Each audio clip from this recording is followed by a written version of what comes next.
টাটকা কুমড়ো ফুলের কি বানানো যায় দেখুন। নমস্কার, বেঙ্গলি কিচেন ব্লগে আপনাদের সবাইকে স্বাগত। দেখুন টাটকা টাটকা কুমড়ো ফুল তুলে নিয়ে এসেছি ননদের শ্বশুর বাড়ির থেকে। এখন এই ফুল দিয়েই আজকে আমরা দুরকম রেসিপি করে আপনাদের দেখাবো। আশা করব খুব ভালো লাগবে। শুরু থেকে শেষ পর্যন্ত অবশ্যই আপনারা আমাদের সাথে থাকুন। চলো মামি, দেখি আজকে কুমড়ো ফুলের কি বানানো যায়।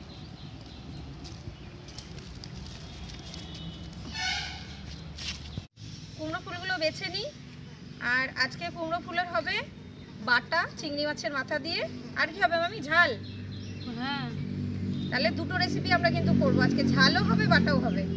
তাহলে কুমড়ো ফুলগুলো প্রথমে আমরা পরিষ্কার করে বেছে নিই। এর মধ্যে আবার পোকা থাকে, দেখো।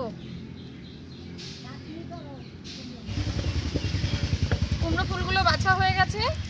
আর আগে থেকেই আমরা চিংড়ি মাছ বেছে মাথাটা আলাদা করে রেখেছি। মামি তুমি উনুন ধরিয়ে চিংড়ি মাছের মাথাটা ভাজো। আর ঝালের জন্য আমি আলু পেঁয়াজগুলো কেটে রেডি করি।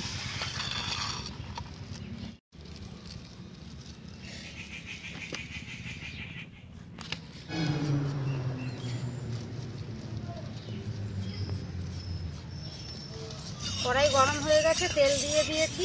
চিংড়ি মাছের মাথাগুলো ভালো করে ভেজে নেব।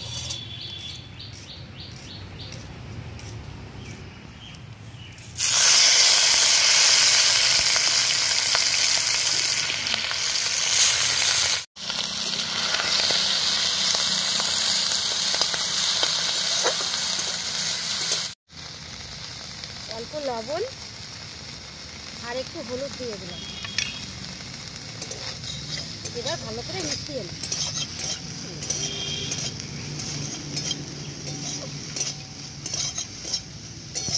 পেঁয়াজ লঙ্কা আলু কেটে ধুয়ে নিয়ে গুছিয়ে নিয়েছি।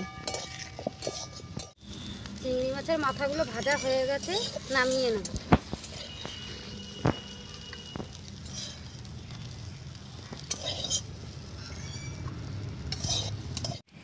শুকনো লঙ্কা পেঁয়াজ ভাজার জন্য একটু তেল দিয়ে দিলাম।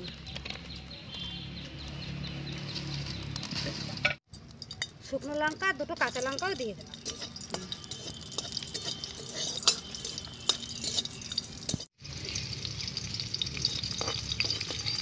লঙ্কাগুলো ভাজা হয়ে গেছে, তুলে নিলাম। আমি কুমড়ো ফুলগুলো ধুয়ে নিয়ে আসি। হ্যাঁ হ্যাঁ, নিয়ে আসো, ভালো করে ধুয়ে নিয়ে এসো, পোকা টোকা ছাড়িয়ে দিও। এবার পেঁয়াজগুলো দিয়ে দিও।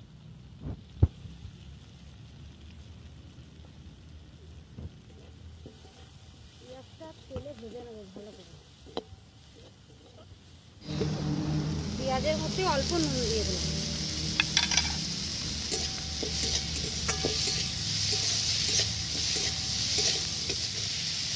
সামান্য হলুদ।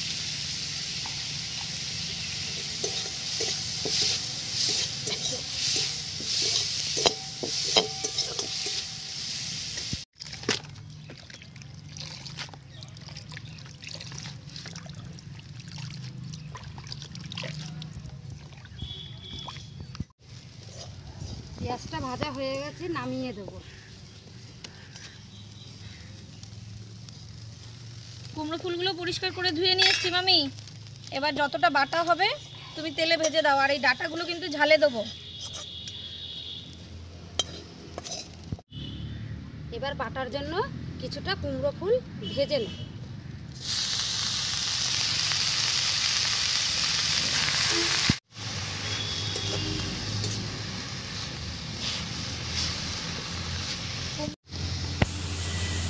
কুমড়ো ফুলের জলটা মরে গেছে। এবার আমি সামান্য তেল আর একটু হলুদ দিয়ে দেবো।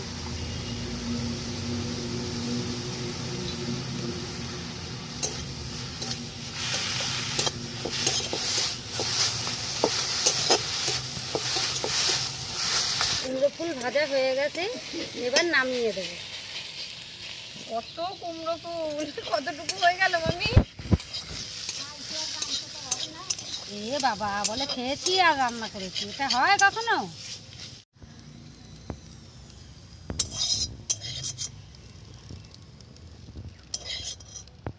বাটার তো সব কিছু ভেজে নিলে, এবার ঝাল। কুমড়ো ফুল চিংড়ি মাছের মাথা দিয়ে বাটবো, মামি সব ভেজে রেডি করে দিয়েছে। এবার এটা বাটলেই হবে। কিন্তু মামি তো ঝাল বসাবে, ঝালের মশলাটাই আগে করে দিই নাকি? হ্যাঁ, ঝালের মশলাটাই আগে করো। তাহলে আমি ঝালের জন্য মশলা করে নেব। শিলটা ধুয়ে নিই। ঝালের জন্য কিছুটা সর্ষে আর কাঁচা লঙ্কা আর শুকনো লঙ্কা মিশিয়ে বেটে নেব।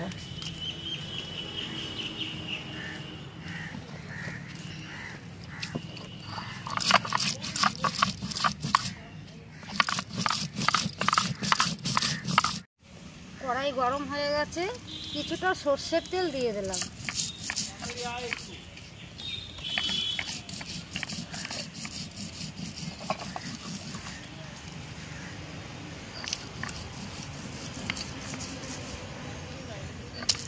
তেল গরম হয়ে গেছে, কালো জিরে আর শুকনো লঙ্কা ফোড়ন দিয়ে দেবো। মামি লঙ্কা চিড়ে রেখেছি, দিয়ে দিও ফোড়নে। পেঁয়াজ আর কাঁচা লঙ্কা দিয়ে দেবো।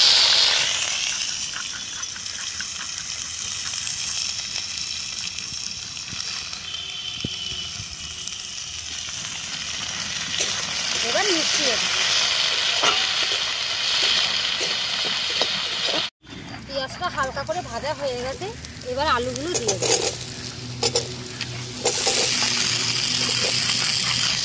এবার আলুটা ভালো করে মিশিয়ে নেব, কিছুটা আমি লবণ দিয়ে দেবো।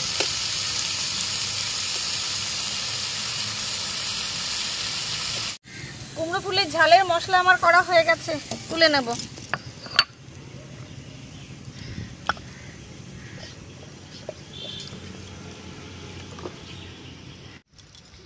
এবার চিংড়ি মাছের মাথা, লঙ্কা, কুমড়ো ফুল সব ভেজে রাখাগুলো এবার একসাথে মিশিয়ে বেটে নেব। প্রথমে আমি লঙ্কাটা অল্প লবণ দিয়ে ভালো করে বেটে নিচ্ছি। ভালো করে বাটবে, এক বাটাতেই ভাত খেয়ে নেবো আজকে। হ্যাঁ, কুমড়ো ফুল বাটা হলে আর কিছু লাগে না, তার সাথে তো আবার ঝাল রয়েছে।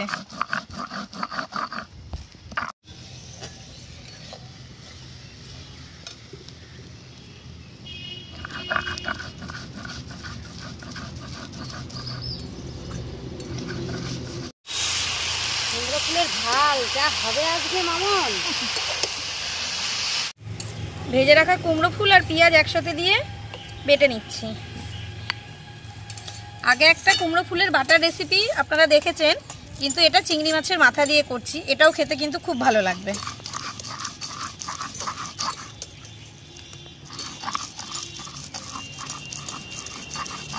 বেটে রাখা সর্ষে লঙ্কাটা দিয়ে দিলাম।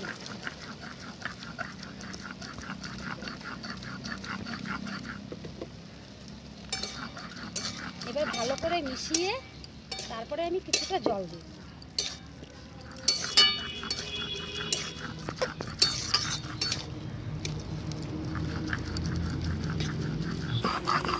বাটাটা হয়ে গেছে, তুলে নেব। বাটা দেখেই মনে হচ্ছে ভাত খাবো।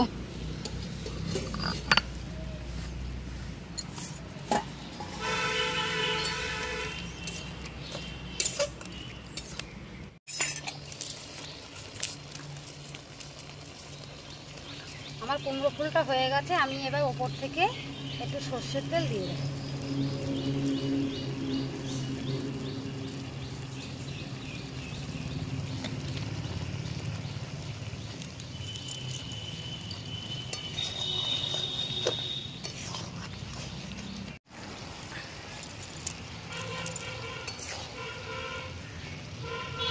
এবার নামিয়ে দিলাম।